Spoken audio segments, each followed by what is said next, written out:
দেখেছি যে ইউপি নামে বাংলায় একমাত্র জাতীয় উন্নয়ন পার্টি রেজিস্টার্ড আছে, বাকি এই নামে কোনো রেজিস্টার্ড পার্টি নেই।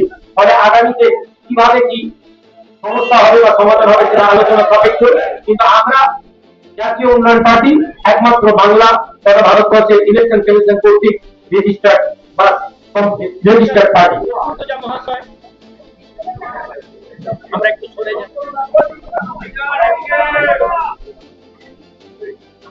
যাই, সাংবাদিক বন্ধুরা একটু আমি চাইছি আপনারা আমাদের ফ্ল্যাগটা দিন।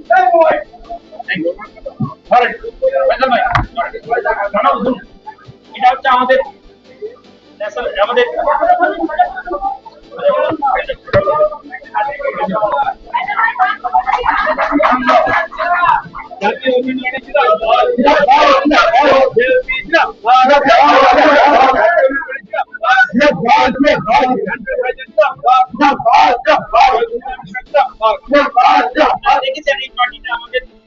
লোগো এবং আমাদের এই দুটো লোগো নেই, এটা কালার আমরা এবং আমরা পরবর্তীকালে আমাদের এই দুটি কালারের কারণ এবং তার ব্যাখ্যা আপনাদেরকে পরে আমাদের ওয়েবসাইটে গেল আপনারা পেয়ে যাবেন।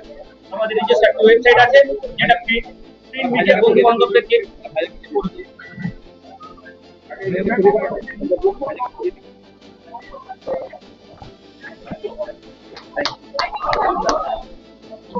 আমাকে দেন ফোনটা উঠে আমি একটা আমাদের সেক্রেটারি স্যারকে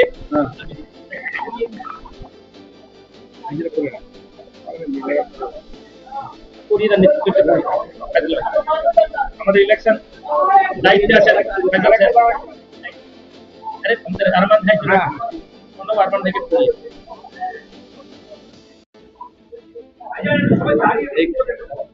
আচ্ছা ঠিক আছে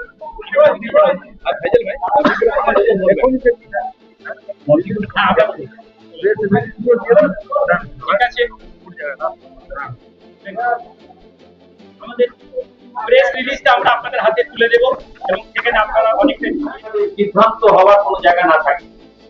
যদিও এটা সত্য কথা যে তৎকালীন যারা সরকারের কাছে আওয়াজ পৌঁছাতে চেয়েছিলেন তাদের একটা বৃহত্তর অংশ আগে সরকারের সাথেই আছেন।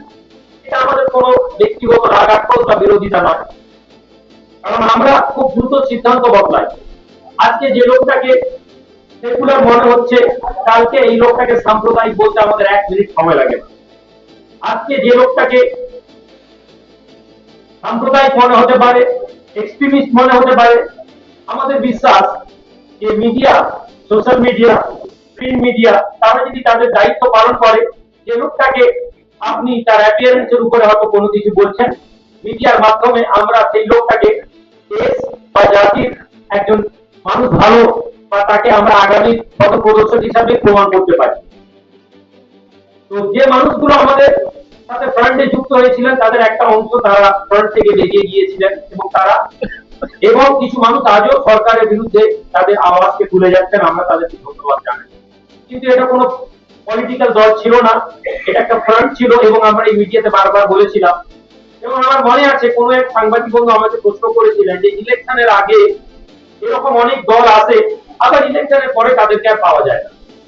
এবং আমি আপনাদেরকে স্মরণ করিয়ে দিই, যদি সেদিন কেউ থাকেন, আমি বলেছিলাম আমি 2021 প্রেস ক্লাবে কথা বলছি, আমি জানি না আমরা কতটা সফল হতে পারবো, তবে 2026 ইলেকশনের আগে আপনি আমাকে আবার এই প্রেস ক্লাবে ন্যায় এবং অধিকারের লড়াই দিয়ে আপনি আমাকে দেখতে পাবেন।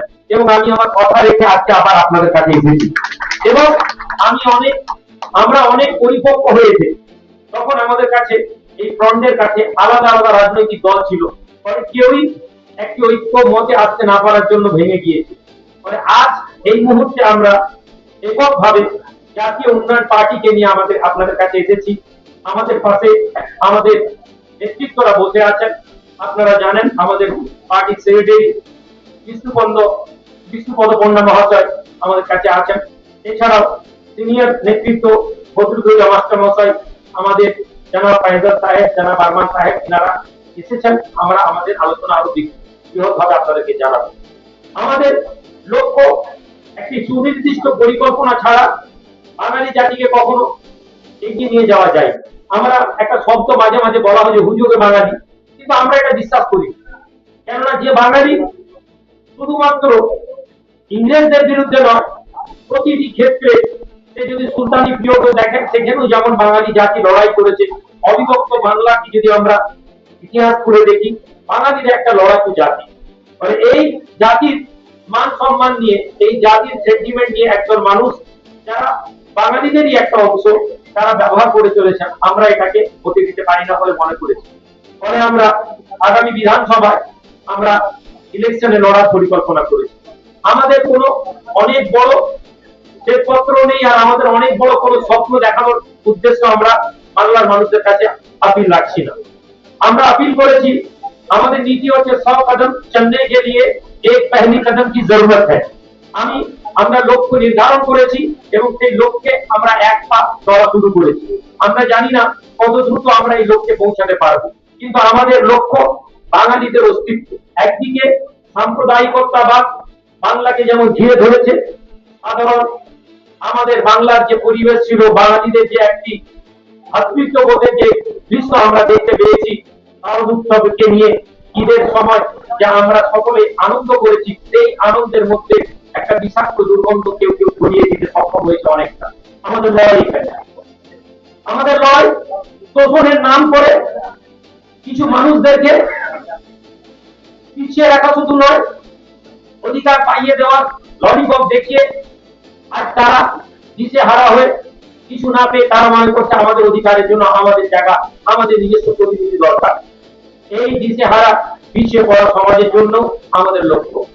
আমরা আমাদের রাজনীতিতে কোনো সেলিব্রিটিকে আনতে চাইছি না, কোনো বড় নায়ক নায়িকাকে গ্রাম বাংলার মানুষদেরকে ছবি দেখিয়ে তাদেরকে নেতা বানানোর চেষ্টা করছি না। আমরা আমাদের রাজনৈতিক দলের লক্ষ্য মাটির মানুষের সাথে, যারা ঘাসের সাথে সম্পর্ক রেখেছেন, যারা শিশির ভেজা সকালকে দেখেছেন, সেই সাধারণ বাঙালিদের অধিকার নিয়ে যে ইউপি লড়ার প্রতিকার নিয়ে আজকে আপনাদের কাছে এসে পৌঁছেছে। সম্মানিত মিডিয়া বন্ধুরা, আপনাদেরকে আমরা আবার ধন্যবাদ জানাই। আমরা চেষ্টা করেছি একটি উদ্দেশ্য করি আপনাদের কাছে এসে পৌঁছানো। বাংলা একদিকে শিল্প যেমন গুরুত্বপূর্ণ, তেমনি কৃষি গুরুত্বপূর্ণ, কিন্তু যদি আপনারা আজকে গ্রামের দিকে পৌঁছান, আপনি দেখবেন কৃষির প্রতি বাঙালিদের অনীহা তৈরি হচ্ছে। হাজার হাজার একর জমি আজকে কৃষি কাজ থেকে কৃষকেরা মুখ ফিরিয়ে নিয়েছে। কিসের জন্য? পণ্যের দাম নেই। সুপার মার্কেটে চালকে যদি দেখেন, কৃষকদের কাছ থেকে যে চাল 20 টাকায় কেনা হয়, সুপার মার্কেটে সেই চাল 80 টাকা কিলোতে বিক্রি হচ্ছে। আমাদের প্রশ্ন, 25 টাকা কিলোতে যে চাল তৈরি করার খরচ পড়ে, সেই চালকে কৃষকেরা 20 টাকা 22 টাকা বিক্রি করতে বাধ্য হন, অথচ সুপার মার্কেটে 80 টাকায় বিক্রি হচ্ছে। মধ্যখানে এই বৃহৎ অঙ্কের অর্থটা কারা পাচ্ছে? কৃষকেরা সুসাইড করছে। শিল্প প্রয়োজন ছিল, কিন্তু যে শিল্প প্রয়োজন ছিল আমরা যদি লক্ষ্য করে দেখি, আসানসোল থেকে নিয়ে হলদিয়াকে যদি আমরা একটি রেখা বানাই, আপনি আজকে দেখবেন হলদিয়া পূর্ব মেদিনীপুর জেলার শিল্প নগরী, শিল্প বন্দর। বিগত 10 বছরে হলদিয়ায় কোনো শিল্প নেই, নতুন কোনো শিল্প আসছে না। মিডিয়াতে বড় বড় সংবাদ চ্যানেলে শুধু হাজার হাজার কোটি টাকার প্রজেক্ট ঘোষণা হচ্ছে, কিন্তু গ্রামের মানুষ আজকে তারা যদি আপনি গিয়ে দেখেন, হাজার হাজার পূর্ব মেদিনীপুর হলদিয়া বন্দরের লোকেরা কাজ থেকে বেরিয়ে আসে। আসানসোলকে যদি আমরা চলে যাই, পিছিয়ে পড়া সংখ্যালঘু মানুষ যারা দিন আনে দিন খায় কয়লার শিল্পাঞ্চলে যারা কাজ করতো, আজকে তারা কাজ পায়। হাওড়া জেলায় যদি জুট শিল্পে আমরা গিয়ে দেখি, ফ্যাক্টরিগুলো বন্ধ হয়ে গেছে। এই কথাগুলো আমরা সবাই জানি, কিন্তু আপনাদের এটা বুঝিয়ে দিই, সবাই আমরা বলছি, বড় বড় নেতা, বড় বড় নেতৃত্ব, এমনকি আমরা যদি সরকারকেও দেখি, তাদেরও বক্তব্যের মধ্যে কাগজে কলমে ইন্ডিয়াকে গ্রেট যেমন বানিয়ে দেওয়া হয়েছে, তেমনি বাংলাকেও সোনার বাংলা বানানো হয়েছে। কিন্তু প্রশ্ন, আমরা যারা মাটি থেকে এসেছি আমরা তো দেখতে পাচ্ছি না। আমরা এই আওয়াজ সরকারের কাছে দীর্ঘদিন ধরে তুলে ধরেছি, কিন্তু কোথাও না কোথাও আমাদের মনে হয়েছে সরকার এটাই প্রয়োজন মনে করে, বা সরকারের নীতি এটাই, সরকারে থাকার জন্য যারা আওয়াজ তুলে তাদেরকে গদি দাও, যদি তারা গদিতে সন্তুষ্ট না হয় তাহলে তাদেরকে ভরে দাও। আপনারা আশা করি আপনারা বুঝতে পারছেন ভরে দেওয়ার অর্থ আমি কি বলতে চেয়েছি। আমি আপনাদের কাছে আমার বক্তব্য নির্ধারিত করব না, শুধু আপিল করব যে আজ যারা আপনাদের মাধ্যম থেকে বাংলার মানুষ আমাদেরকে দেখবেন, আপনারা আপনাদের সহযোগিতা, আপনাদের নৈতিক সাপোর্ট যদি আমাদেরকে দেন, একটা স্টেপ আমরা শুরু করেছি, যে কদম যে পা বাংলাকে নতুন করে আশা দেখাবে, কিন্তু আমরা এখানে বৃহত্তর কোনো আপনাদেরকে স্বপ্ন দেখিয়ে আমরা ভোট আপিল করতে আসিনি। আমরা এসেছি বাংলার মানুষের সচেতনতা বৃদ্ধি করার জন্য। আমাদের বিশ্বাস এই সচেতনতা আগামীকে বাংলার একটা সকাল দেখাবে, যেটাকে আমরা প্রভার ডাক নাম দিয়েছি। এই প্রভার ডাক আমরা 2023 থেকে প্রত্যন্ত গ্রাম অঞ্চলে কাজ শুরু করেছি। আমরা চাই এই প্রভার ডাকের আওয়াজ আগামী ইলেকশনে বাংলার মানুষের কাছে নতুন করে পৌঁছে যাক, এবং বাংলার আমরা যেটুকু জায়গায় আমরা আমাদের মতন করে মানুষের কাছে পৌঁছাবো, মানুষের সহযোগিতা এবং সমর্থন পাওয়া যায়।